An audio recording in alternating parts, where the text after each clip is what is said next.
Welcome to Support Life, a program focusing on current social issues from a life-affirming perspective. I'm Gavin Baulch, and my guest again this week is Norm Currie, the host of Channel 31 Multi-Faith and Inter-Faith program, Harmony in Diversity. Welcome, Norm. Thanks, Gavin. Now, I'm going to tell you a little situation, and you're going to have to help me through this. When I was youth pastor back in the 60s, handling youth all the time, and someone asked me a question, so what do you believe about euthanasia? And I said, well, there's an awful lot of them. I guess that they've got the same freedoms as me. Now, I literally did not hear the word enough, yes. And it's only, of course, in recent times that it's been unpackaged. Now, help me, give me some dynamics about the meaning of the word and a sort of a framework to look forward. Thanks. So I can certainly do that, but as I think in a previous interview, I apologise for receiving and looking at paperwork, but I need to do that because I don't present myself as a specialist in euthanasia at all. It's really just what I'm, and we'll talk about this later, but I'm trying to relate it back to a particular perspective, a way of seeing it. But in answer to your question, just to take three definitions of euthanasia at the level of just euthanasia itself, then active and passive. Active euthanasia is defined as a quiet, painless death or the intentional putting to death of a person with incurable or painful disease intended as an act of mercy. And it's got quite a long history. Euthanasia itself starts, I suppose the concept of euthanasia starts with part of the problem with it is the fact of the Hippocratic Oath.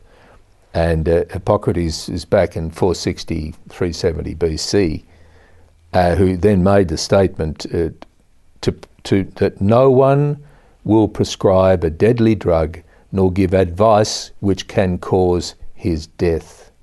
So it's deeply entrenched, and it's something which becomes more and more prominent, of course, because we've got an ageing population all over the world, but particularly in Australia, places like Japan, etc. In fact, we're confronting some economic issues because of that. So we're going to be having more and more people who are in this place. So it becomes a moral question which many, many families will eventually have to face. And that's what I say. The reason why I'm talking about it at all is to come back to looking at whether or not we have a spiritual ineptitude or a spiritual vacuum which has been fostered in our society because it's a secular society, and perhaps that's the way it should be. However, running parallel to that, there seems to be a need to always be fully in touch with what's the real moral central issue of what you're dealing with. As I explained, I'll just go through it again so that I can set the basis for what we're talking about today. And that is, if you have a moral baseline, and it needs to be quite a positive one, where you can come back to it and you can stand on it and you know that it's firm and that you're going to be able to move forward into decision-making, attitude-developing process. For myself, and anyone else who wants to subscribe to it, there's what I call the paradigm. And the paradigm is that we each have the equal investment of divine unconditional love within us, and that our sole purpose in being is to be an expression of that in the world. So that's the matrix against which everything else stands. And we've talked in the past about an issue like, say, abortion, for example, which has all sorts of nuances and things attaching to it. However, there is one way of assessing abortion at one level, and that is to use that parameter of saying, well, where does unconditional love sit in this? With euthanasia, it's the same. We're talking about human life, but we're also talking about life, because you trip over this problem of the issue of the definition of life. Human life is sacrosanct, it's sacred, according to lots of religions and general attitude. But what about life itself? What about animal life, for example? Now, other animal life, if you look at it, and this is an interesting prospect which occurred to me just reasonably recently, that what we have in society is a whole series of islands of awareness of the rights and entitlements of animals, islands of awareness of the rights and entitlements of forests and grasses and insects and trees, and forests of awareness in relation to issues like euthanasia. The dream is this, is that one day those forests, those people who are looking at these various islands will realise they're actually one of the same landmass, and that the landmass that they're standing on is the perspective of unconditional love broadly applied to all beingness. Now, when you look at it through that light, it's an all-embracing, encompassing premise on which I believe you can safely proceed into the world and do your comparative analysis of the moral standards, the moral status of actions you're about to take or actions other people take. Thank you, Norm, for helping us to consider what our centre moral core might be. You're watching Support Life, and we'll be back after the break.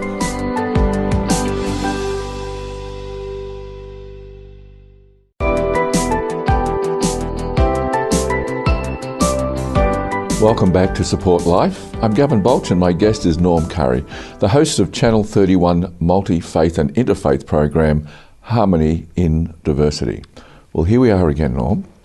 And for this understanding of what our moral core might be, we need to have some fors and against here. So would you like to take us on that journey? Yeah, sure. And I'll start with the against voluntary euthanasia, and I'm looking through a list. This is an American site, but I think it probably would be similar to here. And the first point they make is the doctor's role. Now, that's clearly the case, because just before the break, I went through the Hippocratic Oath, and it's an ancient form, and it's really so much an intrinsic part of being a doctor. So that moral standpoint from a doctor's point of view, I believe it's challenging, because a doctor, if he goes back to his paradigmatic base, as I mentioned before, my sole purpose in the world is to be an expression of unconditional love, and my sworn duty is to save people.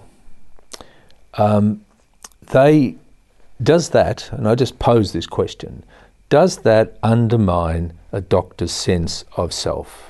Does it put a part of his honourable profession into a shaded area where he sort of tends to look away from it because he really can't resolve it, but there's a demand that he enters into that area? So that it may well be unfair on doctors to put that pressure on them. I haven't been able to come across any learned pieces on doctors having expressed a collective view. My understanding is that it's not. There's a tremendous amount of opposition to euthanasia amongst doctors, and you just look at what's happened, in Australia recently. Now, there's the moral religious argument, and that's fraught, because it's just that, it's religious. However, if you come back and you look at the baseline for all of the major religions, and that's another reason why I've come to the point of the paradigm, is that from reading their scriptures, which I've done, I found it an unescapable reality that their message is always underneath whatever the text happens to be. The message is, the sole purpose is to be an expression of divine unconditional love in the world. the majority of them, particularly the Eastern religions, euthanasia is an anathema because all life is sacred. Christianity, from the Catholic perspective, obviously, it's not acceptable. And there's varying grades between there, and if we have time later on, I might go into some of those in more specific detail. But that's one of the, I suppose, really, from a collective perspective, I would hope that the religious perspective is the one that matters, not called religious, but called sacred and called an issue of the heart. If the paradigm applied, everybody would rest their perspective on that, instead of on unsound, undeveloped, undefinable, oftentimes, perspectives. So we're saying that oftentimes the emotive element comes in and can persuade us to do other than what our moral core is saying. Yes, and I think part of the reason for that, and this may be a simplistic analysis of it, but one of the key issues with unconditional love is that the flow is outwards. It's your love being given. Emotional decisions tend to rest on your love or love being received. How do I feel? What is I want? What it is I need? Even down to the point of saying, I don't need to see this suffering. It's not about the sufferer, it's about you. And so I think that it's that determination of where is this coming from, where is it flowing, what's the direction of it, what's the purpose, what's the meaning. So that I think applies, as we've talked before about abortion, it applies across the board. It applies with raising your children, it applies with all sorts of issues. The parent who wants the best for their child because it's the best for the child, not the best for their own image, their own desire to achieve something they never could as in their own right. It's very potent. Yes. All right. Are there some more positives to think about here as you drill down? Well, yes. I think an issue like competence, for example, is when is it that if we're having voluntary euthanasia, when is it that I'm competent and when it is that I'm not? How do they determine when I say I want to die? Where's that coming from? Is it a moment of depression for the day, or is it something which is deeply rooted and has been thought through? It's impossible to determine that. Involuntary euthanasia, of course, that's competence is no longer the issue. But a lot of the time, competence rises up because the people who are in need, perhaps, of special consideration have lost their capacity to communicate. So they can no longer enter into this, which rolls over into one of the reasons why euthanasia perhaps should not be applied. And that's palliative care. Palliative care has grown massively over the last 30 or 40 years until now. It's a major sub-industry.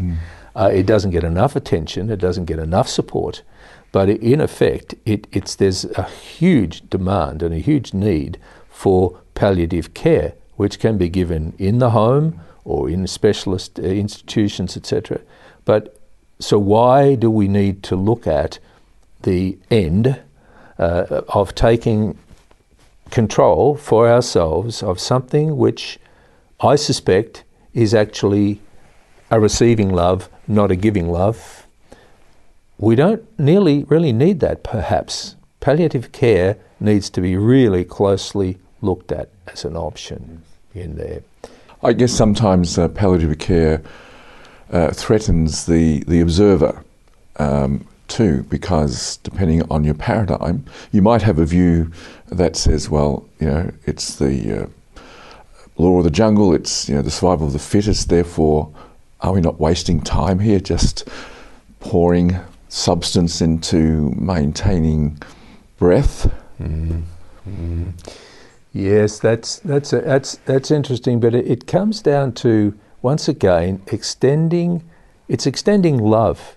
It's realizing that each and every extant matter, all of it, is actually, if you look at it from the paradigm point of view, is actually an investment of unconditional love. But it's not a love that we would recognize from our own romantic love or small L love. It's a far, far broader thing than that. But if you look at it and you say, well, if I start to devalue, let me go back. In order for this to have meaning, you need to value all life. And that's what I was talking about before, about the islands coming together to realize that they're the one continent. It means that, and this is where it really starts to become a totally consuming thing, where you go to pull what's called a weed, which is not, it's a plant which just happens to be in your road, and you pull that out. When you pull it out and you see how beautiful it is, how fulfilling and how complete and how perfect it is, it deserves to be acknowledged. So as you pull it out, you pray. Yeah. Well, on that note, you're watching Support Life, and we'll be back after the break.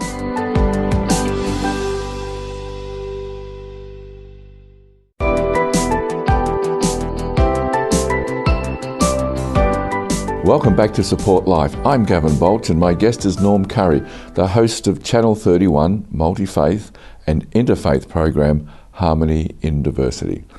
Welcome, Norm. We were kind of looking at paradigms, and now we need to look at reasons for euthanasia. What have you found?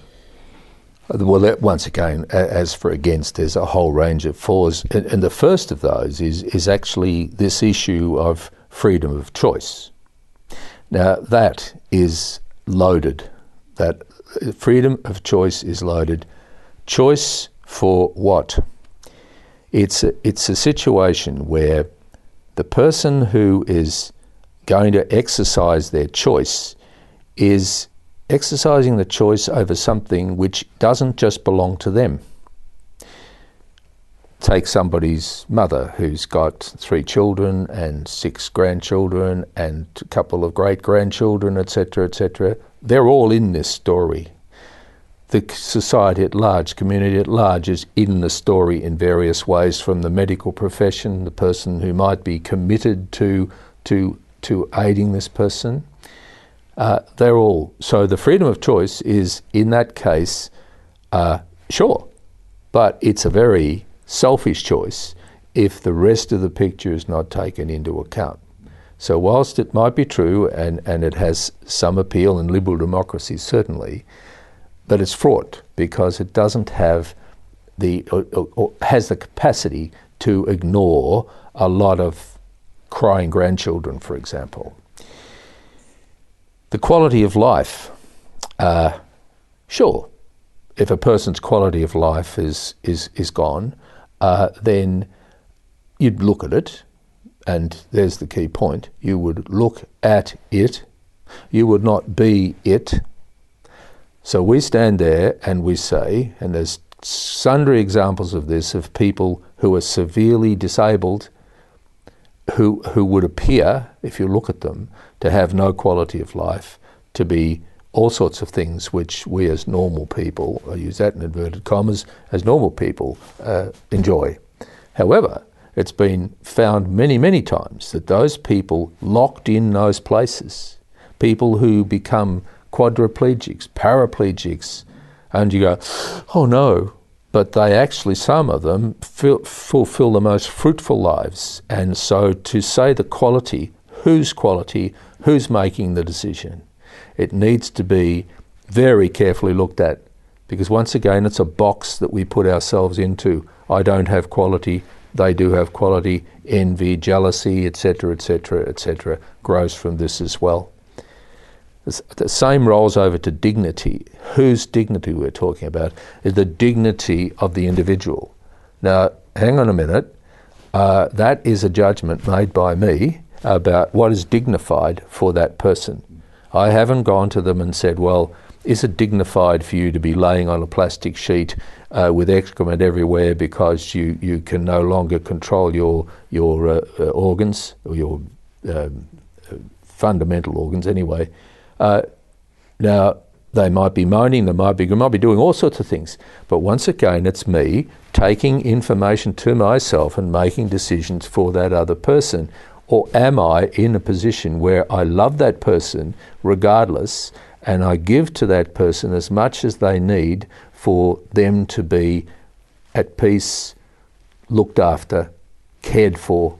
Because oftentimes that's where there's more pain from the lack of caring, and perhaps the more of the doing. So the dignity and the quality, they're dangerous areas to go into for anyone. I had a friend, a quadriplegic, and was in this situation, and we did an exchange of suffering, but I won't go into that. But we were caught up in the dynamics of the very questions you're putting. Yes, so you know that pain, Yes. that indecision. Yes. Look, I don't mean to sort of provide this all-encompassing answer with flippancy and say, well, the paradigm is the way to go. I'm not suggesting that for one moment. This is so complicated, but I think that's part of the danger of it, because it is so deep, goes to places where people don't want to go, so they'll make decisions which are opportune, which deal with the superficial parts of the problem, with actually going out underneath and saying, what is this doing to my heart? What is it doing to my quality of my love in the world? And what is the quality of my love in the world? That's the first question we need to ask ourselves. And once we get an answer to that, then a lot of the rest of it will fall into place. So we're kind of saying to ourselves, if I believe in unconditional love, there will be a price and a cost. Okay, now how would you apply that thought to what we're talking about? Well, there is a price and a cost, but the price and the cost is something which only occurs because we've been taught to consider that what we don't get, because what I need and what I want, they're the two. That's where the price and the cost from. So if I divest myself of what I need, and what I need comfort. I do not need to see this person suffering in front of me. I want this person to find peace. Now that's grand, but it's all about you. It's not about them. So that's difficult, to keep asking yourself the question, where am I in this perspective? Where am I in this perception? Is this coming from me to the world, or is it coming from the world to me, and I'm evaluating it into terms of I, me and mine, what I need and what I want? Life seems to offer us an opportunity while we have it to express and experience graces which are not often touched on today. Thank you, Norm. You've been watching Support Life, and that's all for our program today. Join us again next week. Goodbye.